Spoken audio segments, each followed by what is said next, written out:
तो first video में आपने ये देखा कि बहुपदों के लिए सजाती पद कैसे पहचानेंगे। तो सजाती पद कैसे पहचानेंगे, देखिए ऐसे पद जिनका चरांक समान हो तथा चरांक का घातांक भी समान हो उन्हें सजाती पद कहते हैं। ये ध्यान रखिए कि पहले तो चरांक मतलब अक्षर वाला भाग समान होना चाहिए और उस चरांक का घातांक, घात जो उसकी होनी चाहिए वो भी समान रहेगी। ऐसे पदों को ही सजाती पद कहेंगे।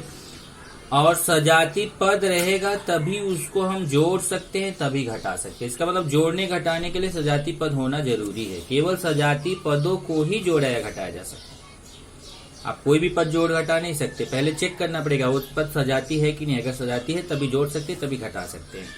लेकिन जोड़ेंगे घटाएंगे किसको? जो सजाती भाग रहेगा उसको जोड़ा घटाया नहीं जाता, बल्कि उसके सामने का जो गुणांक रहता है ना, गुणांकों को जोड़ो या घटाओ। तो जोड़ या घटाना के नियम ध्यान से देख लो कि पहले पता करेंगे सजाती पद है कि नहीं। अगर सजाती पद है तो उसको जोड़ना है या घटाना है, लेकिन उसके केवल गुणांकों को जोड़ना या घटाना है, सजाती वाले भाग को नहीं। बहुपदों का गुणा देखिए, गुणा में पहला है कि प्रत्येक पद का प्रत्येक पद से गुणा करो। अगर एक दो लोगों में गुणा है तो वहां पे सबसे पहले देखिए कि पहले वाले में कितने पद हैं, दूसरे वाले में कितने पद हैं। प्रत्येक पद का प्रत्येक पद से गुणा करना है। दूसरा है चिन्ह का चिन्ह से गुणा करो। उसके बाद दूसरा पॉइंट है कि चिन्ह का गुणा चिन्ह से। गुणा करते समय ध्यान रखिए सबसे पहले चिन्ह का गुणा चिन्ह से करना जरूरी होता है। हम चिन्ह का गुणा नहीं भूलना चाहिए। उसके बाद तब गुणांकों का गुणांकों से गुणा करेंगे। गुणांक का गुणांक से गुणा मतलब संख्या संख्या का गुणा। और लास्ट में जो है समान चरांक जो रहेंगे उसकी घातों को जोड़ेंगे। और बाकी ये है बहुपदों का भाग, तो उसको डिस्कस करेंगे। तो इसमें देखिए सबसे पहले उसी से रिलेटेड आपका ये प्रश्न संग्रह 3.2 है। प्रश्न संग्रह 3.2 का पहला क्वेश्चन देखिए, दिए गए अक्षरों का उपयोग करके उत्तर लिखो। लाडगांव में वृक्षों की संख्या A है, वृक्षों की संख्या में B की वृद्धि होती है, तो x वर्ष बाद लाडगांव में कुल कितने वृक्ष होंगे? ये देखिए ये क्वेश्चन है और ये उसका आंसर है। पहले देखिए कि पहले कितने वृक्ष थे लाडगांव में? A वृक्ष थे। इस समय कितने वृक्ष हैं? A वृक्ष है। तो आप लिख सकते हैं लाडगांव में वृक्षों की संख्या बराबर A। और वृक्षों की संख्या में B की वृद्धि होती है, तो वृक्षों की संख्या में वृद्धि होती है कितने की? B की। मतलब प्रतिवर्ष वृक्षों की संख्या में वृद्धि कितने की होती है? B की। तो x वर्ष बाद मतलब इसमें क्या हो रहा है? हर साल B बढ़ रहे हैं। मतलब इसे पहले साल B वृक्ष बढ़े, फिर दूसरे साल फिर B वृक्ष बढ़े, फिर तीसरे साल फिर B वृक्ष बढ़े। इस तरीके से B वृक्ष बढ़ रहे हैं। तो अगर एक साल में B वृक्ष बढ़ रहे हैं तो x साल में कितने बढ़ेंगे? B गुणे x। ऐसे आप समझिए, अगर एक साल में मान लो 5 वृक्ष बढ़ रहे हैं तो 10 साल में कितने बढ़ेंगे? 10 गुणे 5, 50 वृक्ष। समझ रहे हैं ना? अगर हर साल 5 मैं यहाँ B की जगह 5 मान लू, संख्या में थोड़ा आपको ज्यादा समझ में आता है। अगर हर साल 5 वृक्ष बढ़ रहे हैं तो 10 साल में कितने बढ़ेंगे? 10 गुणे 5, 10 साल में 50 वृक्ष बढ़ेंगे। अगर हर साल 5 वृक्ष बढ़ रहे हैं तो 8 साल में कितने बढ़ेंगे? 8 गुणे 5, 40 वृक्ष बढ़ेंगे। इसी तरीके से अगर हर साल B वृक्ष बढ़ रहे हैं तो x साल में कितने बढ़ेंगे? x गुणे B, मतलब bx वृक्ष बढ़ेंगे। यहाँ पे bx आएगा, कितने बढ़ेंगे? bx वृक्ष। तो कितने वृक्ष बढ़ गए? bx। तो पहले कितने वृक्ष थे? A थे, और बढ़ के कितने हो गए? bx। A पहले से ही थे और इतना हमने x साल में इतना बढ़ गए, तो कुल कितने वृक्ष हो गए? दोनों को जोड़ लीजिए, कुल वृक्ष A प्लस bx। ऐसे ही सामूहिक व्यायाम के लिए प्रत्येक पंक्ति में y लड़के खड़े हैं, तो ऐसी x पंक्तियों में कुल कितने लड़के खड़े होंगे? अब जैसे देखिए, ऐसे अगर ये पंक्तियां दी गई है और एक पंक्ति में बच्चों की संख्या दी गई, जैसे एक पंक्ति में अगर मैं बोलूं कि 5 बच्चे, 1 2 3 4 5, एक पंक्ति में 5 बच्चे हैं और ऐसे 4 पंक्तियां हैं, सब में 5-5 बच्चे हैं, तो कुल कितने बच्चे हो जाएंगे? तो ये देखिए यहाँ क्या करेंगे? बच्चों की संख्या कितनी है? 5 है, और पंक्तियों की संख्या 1 2 3 4 है, तो 5 गुणे 4 करेंगे तो कुल कितने बच्चे हो जाएंगे? 20 बच्चे हो जाएंगे। इसी तरीके से ये तो मैं एक संख्या में बताया, अगर यही अक्षर में कुल y पंक्तियां हैं कुल y लड़के हैं और पंक्तियां x हैं, तो कुल कितने लड़के खड़े होंगे इसमें? तो y गुणे x। देखिए कुल लड़के कितने हो जाएंगे? y गुणे x। इसको चाहे आप yx लिख दो चाहे xy लिख दो, तो इसका मतलब कुल बच्चे कितने हो गए? xy। तो कैसे पता चलता है? जितने एक पंक्ति में बच्चे हैं और जितनी पंक्तियां हैं, बच्चों की संख्या, एक पंक्ति में बच्चों की संख्या और पंक्तियों की संख्या गुणा करो, कुल बच्चों की संख्या पता चल जाएगी। 2 अंकों वाली किसी संख्या में इकाई तथा दहाई के स्थान वाले अंक क्रमशः m तथा n है, तो वह संख्या दर्शाने वाला बहुपद कौन सा है? अब इकाई के स्थान का अंक m है, दहाई के स्थान का n है, तो आप जानते हैं इकाई का स्थान को 1 से करेंगे, तो इकाई के स्थान का स्थानीय मान कितना हो जाएगा? m गुणे 1 m, और दहाई के स्थान का कितना हो जाएगा? n गुणे 10 n, क्योंकि दहाई का 10 होता है, इकाई का 1 होता है।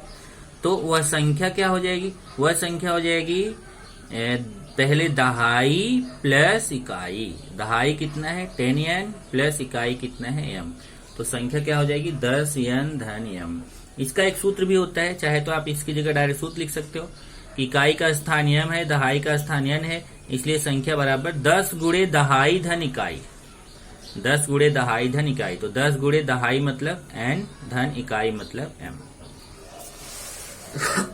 उसके बाद है निम्नलिखित बहुपदों को जोड़ो।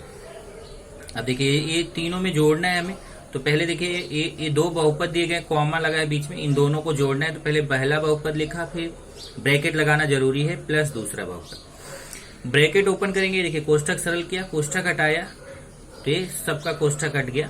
उसके बाद जो सजाती पद है उनको साथ में लेंगे। कैसे सजाती पद पता चलेगा? जिसके चरांक भी समान है x और उसके घातांक भी समान है 3, ये सजाती पद है। x घाते 3, 5x घाते 3 सजाती पद है। ऐसे ऋण 2x घाते 2 और इसके साथ कोई सजाती पद नहीं है, तो एक अकेला रहेगा। 2x के साथ भी कोई सजाती पद नहीं है, भी अकेला रहेगा। और इस संख्या सजाती पद होता है, -9 + 9 सजाती पद हो जाएगा। अब ये सजाती पद है, इनको जोड़ेंगे इधर। और जोड़ते किसको है? मैंने आपके अभी बताया आपको, गुणांकों को जोड़ते या घटाते हैं। तो इधर 1 छिपा हुआ, 1 में 5 जोड़ेंगे तो 5 1 6 x घाते 3। सजाती वाला भाग वैसे ही लिखा जाता है, तो 5 1 6 x घाते 3। यहाँ देखेंगे इसका कोई सजाती पद नहीं है, वैसे लिखेंगे। इसका भी कोई सजाती पद नहीं है, वैसे ही लिखेंगे 2x। और ये -9 + 9 घट जाएगा, 9 में से 9 गया, ये कट के 0 हो गया। ये आंसर हो गया। इसी तरीके से सेकंड है, देखिए सेकंड में भी 1 2 पहला बहुपद प्लस दूसरा बहुपद, देखिए पहला बहुपद प्लस दूसरा बहुपद लिखा, कोष्ठक सरल किया, मतलब कोष्ठक हटा दिया। हटाने के बाद तब सजाती पद एक साथ लिखेंगे। देखिए -7m घाते 4 है, तो और देखेंगे कोई m घाते 4 का इधर है, 5m घाते 4।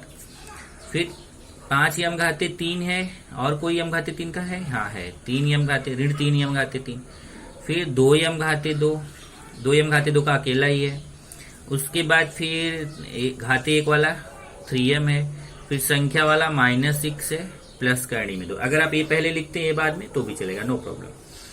अब ये देखिए ये सजाती पद है, देखिए ये सजाती पद है, ये सजाती पद है, और बस ये 2 ही सजाती पद है। तो यहाँ माइनस प्लस घटता बड़ी संख्या का चिन्ह, 7 में से 5 गया 2, तो 2m घाते 4 बड़ी संख्या का चिन्ह। यहाँ पे प्लस माइनस घटता बड़ी संख्या का चिन्ह, 5 में से 3 गया 2m घाते 3, और बड़ी संख्या के सामने प्लस है तो प्लस। इसका कोई सजाती पद नहीं है, वैसे ही रहेगा। इसका कोई सजाती पद नहीं है, वैसा रहेगा। और ये दोनों भी सजाती नहीं है, वैसे ही लिखे जाएंगे, आंसर हो जाएगा। उसके बाद पहले बहुपद में से दूसरे बहुपद को घटाओ, तो सेम जोड़ की तरह ही करना है। पहले पहला बहुपद लिखेंगे, फिर बीच में माइनस। यहाँ जब जोड़ कर रहे थे तो दोनों के बीच में, दोनों बहुपद के बीच में प्लस लगा रहे थे। तीसरा भी यहाँ एक चीज एक और रह गया, तीसरे में 3 बहुपद है, 1 2 3, तो तीनों के बीच प्लस लगाएंगे। देखिए पहला बहुपद प्लस दूसरा बहुपद प्लस तीसरा बहुपद, कोष्ठक हटा दिया, सजाती पद को साथ में कर दिया। 2y² 3y² सजाती है, 7y 3y 4y ये तीनों सजाती हैं, और 5 9 3 ये संख्या वाले सब सजाती हैं। अब ये प्लस प्लस जुड़ेगा, 3 2 5y², यहाँ प्लस प्लस जुड़ेगा तो 7 3 10, 10y में से 4y निकलेगा तो 6y, और यहाँ प्लस प्लस जोड़ेंगे 9 5 14, 14 में से 3 गया 11। तो जैसे मैं बात कर रहा था कि इसमें क्या होता है, दोनों बहुपदों के बीच में जोड़ो लिखा है ना, जोड़ो, तो दोनों बहुपदों के बीच में प्लस लगाना है। और इसमें जब घटाओ बोलेगा तो दोनों बहुपदों को कोष्ठक में लिख के बीच में माइनस लगाना है, इससे पता चल गया घटाओ। अब ब्रैकेट ओपन करेंगे तो जोड़ों में क्या होता था कि आपका ब्रैकेट ऐसे ओपन हो जाता था, कुछ फर्क नहीं होता था। लेकिन घटाओं में क्या होगा, जब आप ब्रैकेट ओपन करोगे तो फिर वहां पर आपका जो बाद वाला कोष्ठक है, दूसरा वाला कोष्ठक है, उसके प्रत्येक पद का चिन्ह बदल जाएगा। इधर देखिए x square minus 9x plus √3। पहला ब्रैकेट तो वैसे उतार लेंगे, लेकिन दूसरे ब्रैकेट के प्रत्येक पद का चिन्ह बदल जाएगा। जैसे यहाँ माइनस, देखिए ये माइनस है तो प्लस हो जाएगा, प्लस है तो माइनस हो जाएगा, प्लस है तो माइनस हो जाएगा। तो पहला ब्रैकेट वैसे ही उतारना है, लेकिन दूसरे ब्रैकेट का चिन्ह बदल के उतारना है। माइनस है तो प्लस हो जाएगा, प्लस है तो माइनस, प्लस है तो माइनस। आगे कुछ वैसे ही करना जैसे आप इधर कर रहे थे। सजाती पद साथ में करेंगे, एक्स स्क्वायर और माइनस 7x स्क्वायर सजाती है, माइनस 9x प्लस 19x सजाती है, √3 सजाती है। अब यहाँ देखिए ये प्लस है और ये माइनस है, प्लस माइनस घटता बड़ी संख्या का चिन्ह, 7 में से 1, यहाँ 1 छिपा हुआ, 7 में से 1 गया 6x स्क्वायर, और ये बड़ी संख्या के सामने माइनस है। ये भी माइनस प्लस घटता है बड़ी संख्या का चिन्ह, 19 में से 9 गया 10x, बड़ी संख्या के सामने प्लस है तो प्लस, ये कट जाएगा क्योंकि ये प्लस है, माइनस है, कट जाएगा। इसी तरीके से ये दूसरा क्वेश्चन है, पहले पहला बहुपद बीच में माइनस दूसरा बहुपद है। देखिए पहला बहुपद बीच में माइनस दूसरा बहुपद, तो पहला बहुपद तो ऐसे लिख देंगे, दूसरे बहुपद का चिन्ह बदल के लिखेंगे। अगर बीच में माइनस है तो दूसरे बहुपद का चिन्ह बदल जाएगा। यहाँ देखिए प्लस चिन्ह छिपा हुआ तो माइनस हो जाएगा, यहाँ माइनस है, यहाँ देख लीजिए यहाँ कोई चिन्ह नहीं तो प्लस छिपा हुआ, प्लस का माइनस हो जाएगा, ये माइनस का प्लस हो जाएगा, प्लस का माइनस हो जाएगा। अब सजाती पद एक साथ करेंगे, 2ab स्क्वायर, और कहीं देखिए ab स्क्वायर इधर है 8ab स्क्वायर, ये सजाती पद है। 3a स्क्वायर भी 2a स्क्वायर भी, ये सजाती पद है। 4ab 3ab सजाती पद है। सजाती पद कैसे पता चलता है, चरांक भी समान हो और उन चरांकों का घातांक भी समान हो। देखिए यहाँ ab a का घात 1 b का घात 2, a का घात 1 b का घात 2। यहाँ देखिए ab a का घात 2 b का घात 1, a का घात 2 b का घात 1, ये सजाती हो गई। यहाँ देखिए ab सजाती हो गया, घात 1 1 है।